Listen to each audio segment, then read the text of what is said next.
May naghihintay na 15 million pesos na cash incentives para sa mga top 5 na overall achievers para sa 2025 Philippine Youth Games Batang Pinoy.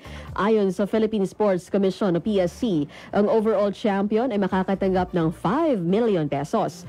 4 million pesos naman para sa first runner-up, 3 million pesos para sa second runner-up at 2 million pesos sa third runner-up at 1 million para sa fourth runner-up.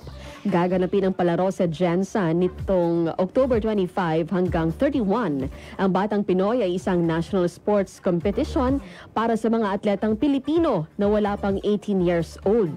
Hindi tulad ng palarong pambansa na para lamang sa mga estudyanteng atleta.